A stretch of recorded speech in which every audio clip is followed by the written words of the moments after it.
Hello friends, welcome back to healthy life style. இன்னைக்கு வீடியோவில் நாம எதை பற்றி பார்க்க போகிறோம்னா, கொழுப்பை எரிச்சு உடலை உறுதியாக்கக்கூடிய ஃபிலியோமெட்ரிக் உடற்பயிற்சிகளை பற்றி தாங்க நாம இந்த வீடியோவில் டீட்டெயிலாக பார்க்க போகிறோம். விளையாட்டை விட சிறந்த பயிற்சி எதுவுமே இல்லைன்னு சொல்லுவாங்க. ஃபிலியோமெட்ரிக் பயிற்சிகளும் விளையாட்ட மாதிரியே ரொம்பவே சுவாரஸ்யமானதுன்னே சொல்லலாம். ஃபிலியோமெட்ரிக் உடற்பயிற்சிகளை பொறுத்த வரைக்கும் குதிக்கக்கூடிய பயிற்சின்னு சொல்லுவாங்க. நம்மளோட உடலில் ஸ்லோவிச் மசில் ஃபைபர்ஸ், அதுக்கப்புறம் ஃபாஸ்ட் விச் மசில் ஃபைபர்ஸ் அப்படின்னு ரெண்டு வகையான தசைநார்கள் இருக்கு. இதில் ஸ்லோவிச் ஃபைபர்ஸ் உடல் குறைஞ்ச அளவிலான இயக்கத்தில் இருக்கும்போது வேலை செய்யும். ஃபாஸ்ட் விச் ஃபைபர்ஸ் வேகமான இயக்கத்தின் போது வேலை செய்யும். இந்த பயிற்சிகளை தொடர்ந்து செய்யும் போது இன்னும் சிறப்பாக வேலை செய்ய முடியும். இளம் வயசுல இருந்தே இந்த பயிற்சியை செய்யறதன் மூலமா பார்கின்சன் நோய், அப்புறம் ரத்த குழாய் அடைப்பு, நரம்பு மற்றும் தசைகள் சார்ந்த நோய்களை நாம தவிர்க்க முடியும். இதுக்கான பலன்கள் என்னன்றதை நீங்க கட்டாயமா தெரிஞ்சுக்கணும். சீக்கிரத்திலேயே முதுமை அடையக்கூடிய அந்த பிரச்சனையை தடுக்க முடியும். அதிகமா வெயிட் இருக்கவங்க இந்த பயிற்சியை தொடர்ந்து செஞ்சுட்டு வரதால உடல் எடையை சீக்கிரத்துல குறைக்க முடியும். இந்த பயிற்சிகள் செய்யும் போது நாம ஆக்சிஜனை அதிக அளவில் எடுத்துக்கிறோன்றதால நம்மளோட உடல்ல இருக்கக்கூடிய தசைகளோட வேலை ரொம்பவே அதிகரிக்கும். இதனால கொழுப்பு வேகமா குறைய ஆரம்பிக்கும். செல்களுக்குள்ளேயே இருக்கக்கூடிய மைட்டோகாண்ட்ரியாவோட திறன் அதிகரிச்சு செல்களை புதுப்பிக்கக்கூடிய தன்மை உருவாகும். ஸ்கேட்டிங், கால்பந்து, அதுக்கப்புறம் நீச்சல் பயிற்சிகளில் ஈடுபடக்கூடிய குழந்தைகள் இந்த பயிற்சியை செய்யும் போது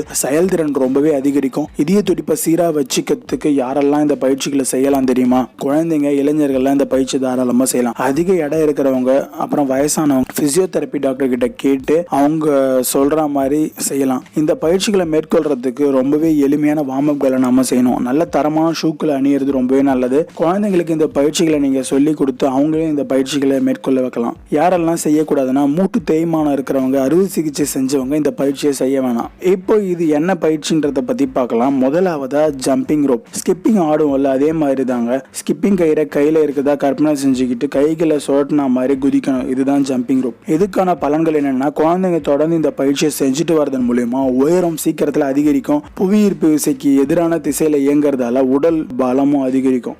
ரெண்டாவது பர்ஃபீஸ் எக்ஸசைஸ். கைகளை முன்னோக்கி ஊன்னா மாதிரி, முட்டிகளை தரையில படாத மாதிரி இருக்கணும். முதுகுத்தண்டு நேரா இருக்க மாதிரி பார்த்துக்கிறது ரொம்ப அவசியமான ஒண்ணு. அடுத்ததா கால்களை பின்னோக்கி இழுத்து பாதங்களால நிலை நிறுத்தணும். மீண்டும் கைகள் தரையை தொட்டா மாதிரியே எழுந்து மேல் நோக்கி குதிக்கணும். இப்படி தொடர்ச்சியா இந்த பயிற்சியை செய்யணும். இதுக்கான பலன்கள் என்னன்னா, உடல்ல இருக்கக்கூடிய அனைத்து தசைகளுக்கும் நல்ல பலனை தரும். கைகள், தோள்பட்ட தசை, இடுப்பு, எலும்பு எல்லாமே நல்லா உறுதியா இருக்கும். அடுத்ததா ஸ்கேட்டர்ஸ் ஆப். கால்களை கொஞ்சம் மடக்கின மாதிரி நின்றுக்கிட்டு ரெண்டு கைகளையும் உடலுக்கு முன்புறமா வச்சுக்கிட்டு நேரா பார்க்கணும். வலது காலை கொஞ்சம் தள்ளி வச்சு இடது காலை வலது காலுக்கு பின்னாடி வைக்கணும். அப்போ இடது கை வலது கை தோள்பட்டையை தொடணும். அதே போல இடது காலை அகட்டி வச்சு வலது காலை அதன் பின்னே வைக்கணும். அப்போ வலது கை இடது தோள்பட்டையை தொடர மாதிரி இருக்கணும். ஸ்கேட்டிங் விளையாட்டுல வீரர்கள் முன்னோக்கி செல்லும் போது இப்படி தாங்க செய்வாங்க. நம்ம ஊர் விளையாட்டான நொண்டி விளையாட்டை கூட எடுத்துக்கலாம். நொண்டி விளையாட்டுலயும் ஒரு காலை மட்டும் பயன்படுத்தி விளையாடுவாங்க. ஆனா இந்த பயிற்சியில ரெண்டு காலையும் மாத்தி பயன்படுத்தணும். அவ்வளவுதாங்க. இதுக்கான பலன்கள் என்னன்னா, இயல்பா இருக்கிறத விட உடலோட சமநிலை இன்னும் சீரா இருக்கும். மூளையோட ரெண்டு பக்கமும் நல்லா திறனோடு செயல்பட ஆரம்பிக்கும். ஸ்கேட்டிங் பயிற்சியை மேற்கொள்றவங்களுக்கு இது நல்ல பலனை கொடுக்கணும்னு சொல்லலாம்.